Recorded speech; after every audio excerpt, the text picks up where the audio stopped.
Today, gloves come off because we are declaring brazen disapproval against a pretty widespread customer experience metric called the NPS score. You'll want to hear this. This is Shadûf. Welcome to Shadûf, the place where business, research, and entertainment make a baby in your mind. We will show you common trends you'll want to leave behind.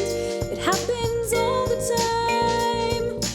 We'll always bring a fresh perspective, so you can trust the data or the data, but not the feces you've been fed. Welcome to Shadûf. It's time to stop the song and start the show. All right, let's get started. Welcome back, everyone. I am Weston Smith, your host here on the Shadûf podcast.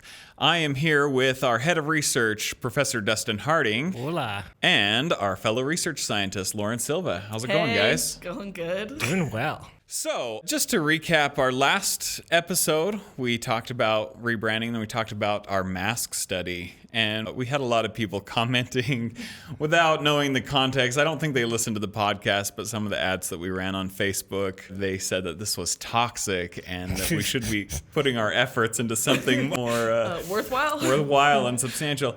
And guys, just to let you know, that was just like a a quick whim kind of study. We're not superficial people. Well, I'm not. Dustin. I'm not the one that created the ad, okay? Oh, so this is on you, Weston. Guilty as charged. Never our intent with that study. It was a fun, cool little study, but, we were almost canceled. But that's the thing. You're totally right. This was like, hey, a quick curiosity. And I think we're fine to explore, things that are interesting and we're curious about, and it's not going to take that long, so we weren't investing weeks and weeks of research into this mask study. So everyone be at ease. We are focused on things that will benefit people in a positive way. So with that said, let's get on to the topic today. Which is things that may not benefit you in a positive way. Absolutely. We're taking a stand against something today regarding the NPS score. But before we go farther, I noticed that I do something, and I'm kind of bugging myself, because I keep referring to this as the NPS score. Mm-hmm. When Dustin, tell us what NPS stands for. Net Promoter Score. The Net Promoter Score. So to say Net Promoter Score is a little bit redundant. Yeah. It's kind of like saying, like when people say ATM machine or PIN number, personal identification number. So we're just going to try and break that habit. Yep. I'm not going to say that anymore. We're classy people. We're educated people. We know. Yeah. We can fake it, at least, right? There we go. Okay, so Dustin, give us a little bit of a background on NPS. What is the Net Promoter Score? Yeah, so if you've ever been asked how likely you are to recommend a product or service to a friend or colleague, that is at least the NPS question. Mm-hmm. That question's been around for a long time. It's word of mouth. Yeah, it seems intuitive. Yeah, but in 2003, a man named Fred Reichelt, a loyalty consultant for Bain & Company, he took that question and he repackaged it as NPS. And normally when you ask a question like that, you either take an average or you look at the percentage of people that gave like top 2 or whatever. He turned that question into a score. And the higher your NPS, the more likely it is that your customers are going to be recommending your product or service to their friends. Okay. So he didn't come up with the question. The question's just been around. In some form or another. He just created kind of a formula where it calculates a score. Right. He wrote a book about it. It was in a Harvard Business Review article. Mm-hmm. And he says it's the best predictor of growth. And it's the only number you need to grow. That's a pretty bold claim. Yeah. Yeah, it's a pretty definite statement. It's a statement you want to avoid as a researcher. You can tell, like, a researcher would never, ever say something like that. Okay. Never, right? Because Yeah. there's likelihoods and chance to everything, right? And so you would never say something like You that. avoid the absolutes. Yeah. Right. Only a Sith deals in absolutes. I recently have seen all the Star Wars movies Well, now, really? and so I did get that. Wow. Lauren's like, I understood that reference. Well, I usually don't understand your movie references, so I just had to put that out there. Side note, Lauren hasn't seen Lord of the Rings, so that's pretty I forgot bad. about that. They talked about that in my pop culture class at school the other day. It was like brought up in a whole discussion about how I haven't seen it, and then my professor made a meme about it for the next class. So I was the only one. So It's a real problem. We laugh about it, but it's serious. Yeah, I think that's our next podcast episode. We'll talk about that. We're gonna do in a live detail. stream of watching Lord of the Rings with Lauren. So anyway, this score, he develops this score, says this is all you need for growth, this one item. And it's so easy, right? It's just one question. And so I think because of the easiness of collecting that data and the confidence in his statement that this is the one score you need, it was taken up by a couple of big companies. And then just like we see in everything, companies are just like, oh, well, they're doing that. We should do the same thing. So it kind of catches fire. Caught fire. Becomes a new yeah. fad. But with the backing of that claim, like this is the absolute last ultimate question that you could ever need. Yeah. Yeah. So it caught fire. Pretty much, if you've ever done a satisfaction survey for a company, you've been asked this question. Yeah. I mean, I'm sure it's happened to everyone, to all of our listeners. So that you go on a website, with online companies, it asks that question all the time. Big companies, small companies, it doesn't matter. I get asked by like Adobe all the time about their software, like any online service, things like that. after Like, purchases too, it's like always the first like question on the survey almost. It's like, how likely would you be to recommend Yeah. to a friend? It's like first thing usually you see. yeah, before I even heard your take on NPS, Dustin, I didn't even know what NPS was. I just always knew that this question would sometimes pop up, whether I was using an application or, a web service or something. And I would just always assume like, oh, this is probably something that's valuable to them, but it's annoying to me. It drove me nuts. So I always had a negative experience with it. I was just like, what is this? Yeah. And the crazy thing with it is, so people took this score, and I don't know that Fred Reichheld ever meant for it to get this crazy, but people said, oh, if this is a one number that we need, we're going to base everything off of this one number. Bonuses, well, your bonuses from now on are going to be based on NPS. So maybe that's fine and dandy. So companies but are doing that. Companies are Yeah. doing that. And, Wow. and that could be okay, but nobody stopped to ask a question. Wait a second, does this actually correlate? Is this actually a measure that can be tied to revenue or Okay. company performance? No They one didn't. asked that question. I'm sure some people did, but Right. most of the time it's just, oh, these companies are doing that. We should do this too. And it built this culture where, hey, my NPS score is a 40. What's your NPS score? Oh, we have a higher NPS score than you. And people really started valuing this score. Yeah, they put a lot of stock in it. Yeah, I saw some companies put it on T-shirts and stuff. Like, they're just kidding. Could you They get it. imagine? No, All the could- employees get it tattooed, get their NPS score tattooed on there. You can go on arm. company web pages. I mean, I just saw one earlier where they had a page that was saying, hey, we'd like you to know that we just got an NPS score of 90. That's really high. We would like to brag about this. I was at a conference one time and there was a consultant that was going on and on about how crazy people are about this score. And she said that from what she had seen, above 90% of the time, the NPS score did not correlate with business growth or business revenue. Really? Yeah. Well, should we tell them a little bit about how you even get the NPS score? Yeah, go for it. So it's that scale of, when they ask you the question, scale of 1 to 10. And so they base it off of scores 0 to 6, they're detractors. So they're taking away. Okay. It's like, negative word of mouth kind of thing. And then 7 and 8 are passives. They don't really matter to your company as much. And then 9 and 10, those are your promoters. And so they take the percentage of promoters and subtract it from the percentage of your detractors, and that's how you get your net promoter score. Oh, really? Okay. Yeah. So they like identify their promoters, and then does anything happen? I don't know. For me, even if I liked the product or service, I've never clicked 10 because I think I'm going to push 10, and then I'm just going to get inundated with emails, and they're just going to be like, hey, buddy.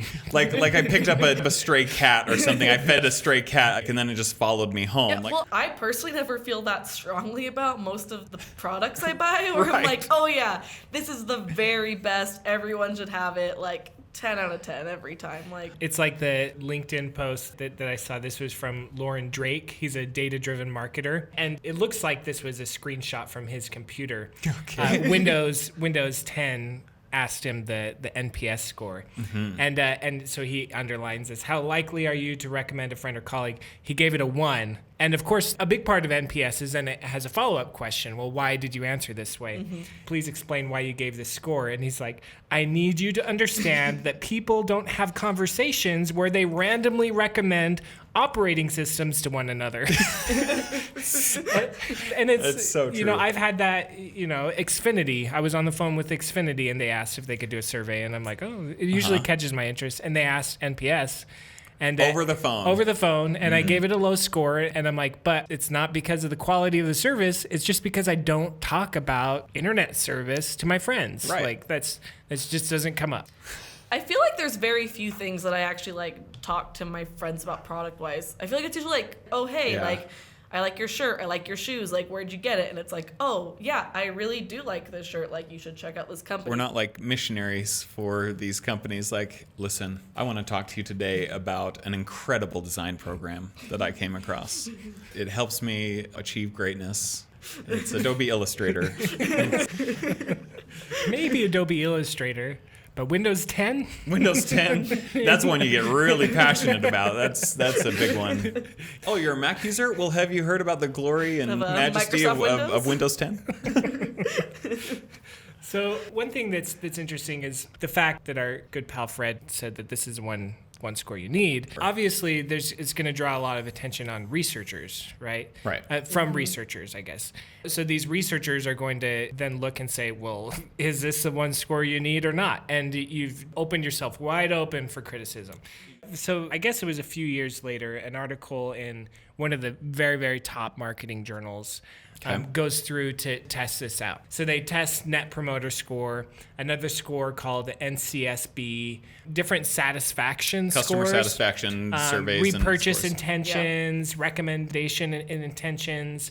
You got the top 2 box going on, which is looking at the percentage of people that rate like the top 2 points in a scale for satisfaction, recommendation, things like that. Okay. So these different ways that we've been collecting satisfaction responses for a while. Okay. And they compare these things in different industries. So you have like banking, gasoline, home furnishings, security systems, transportation. So those were the industries that they looked at for this study. And it's interesting. So NPS, it actually, for banking, it tied with repurchase intention. So we've talked about p-values, like the likelihood that what you're seeing is due to chance. Right. These p-values for all of these measures none of them are significant. Dismal. For any of these, really. I think it's hard to get a question to actually predict revenue growth is what they were looking at. The relationship with revenue growth. But NPS, regardless, it was positively correlated and it was just as strong as repurchase intention for banking. But then you look at the other industries and it's kind of scary a little bit. Gasoline, for instance. Yeah. It's negatively correlated. Really? So how does that work? I don't know. What negative impact could it have? Like, so for some reason, the higher the NPS score, the lower revenue growth. No way. And so it's, again, none of this is like statistically significant, but that's kind of where the trends go. So you have that going negatively, and then, for banking, the satisfaction top 2 box, that one won out like quite a bit. But then, for home furnishings, again, NPS is negative. Security systems, it does a little bit better, but it's not the best. And transportation, it does a little bit better, but not the best at all. So it tied for banking, and then the other ones, it was just crazy mess. But still not significant in banking. Yeah, still not significant. None of them were, but with the measures that they had, banking, it tied. So if you're dealing with a bank or credit union or something, and they ask you that question, then you can say like, oh, this might be of value to you. Otherwise, I'm just going to continue to get annoyed. Yeah, and here's the thing. Maybe, this paper was published in 2007. Okay. Mm-hmm. And NPS just keeps growing and growing and growing, and people are asked more and more about this. So this may be different since this time. Maybe people are more annoyed. And maybe we don't know this, but with how annoyed I get, I could see it being like, man, I don't want to recommend your product service because you asked me this dumb question. Well, I wonder too, like how many people actually respond to those surveys that they get. I'll see it like in an email or whatever, and I like will immediately like just click out of it. Like I don't want to deal with it kind of thing. So I wonder like what actual percentage of these companies' customers are actually filling it out. Yeah. This is another thing with this question. So I was teaching my MBA students, and they actually had some experiences in their companies that they were working for. And I think even a couple of them maybe had admitted to doing this, where NPS was a big deal. And so, of course, if you're talking to a customer and you're like, man, they seem to really like me, they seem to really like this, they would actually say, hey, take this survey. So they would pick and choose who they would ask to take the survey, right? So they'd say, take this survey, and please, like, it helps me if you rate us a 10. So rate us a 10. That doesn't skew the data. It skews the data. Well, it's kind of sad that employees feel the need to like do that, because if they're picking and choosing who to recommend it to, then their company's like basing a lot off this NPS score that they're each individually given. Seriously. So the book that this guy wrote, you're actually a big fan, Lauren. You own that book, right? Well, I do own the book, but it was for a class I TA'd for they required a little that while book. ago. What was the class again? I remember cringing when you said it. It was, I can't remember the title of the class, but it was basically like they were going User experience, wasn't it? Yeah, it was an experience design class, and it was, they were going and they were working with companies and making surveys, so they all needed to have the NPS question in it. So this was your main textbook? They only had a couple chapters like from it, so I don't know why they had to like actually own the whole book kind of thing. But it was like for like talking about NPS, like the beginning of the semester in the class. It's called the Ultimate Question 2.0. The Ultimate Question. It has been revised and updated.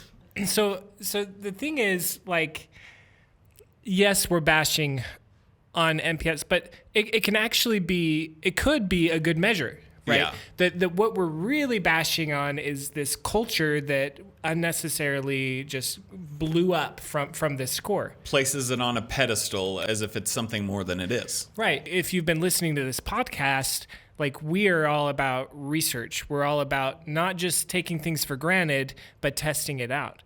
So for you and your company within your industry, NPS may be a driver, it may be a predictor of revenue. Right. But chances are it's not.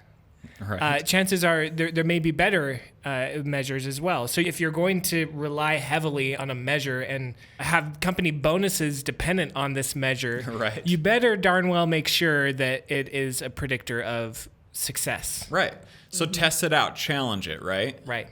And if you use it, like, maybe it's helpful, but don't let that be the only metric you're using to like determine things for your business and your employees. Right. Like, there's a lot of other information that's useful that you can get data-wise. And even if you find one question that is highly predictive of revenue, it doesn't mean that is going to be the same question that you need to pay attention on the next year. Right. Right. This is a consistent, you need to always be updating, making sure that your company is relying heavily on the measures that actually matter most for you. Right. I was just going to say, it's so crazy how you assume that everything in business is fast paced, and yet NPS becomes more and more ubiquitous, even though there's lots of researchers and experts that have basically torn it apart. Which is really why Shadûf, we feel, is so important. Right. Because this research has existed for at least 15 years that kind of bashes on NPS. Yeah. Pretty majorly,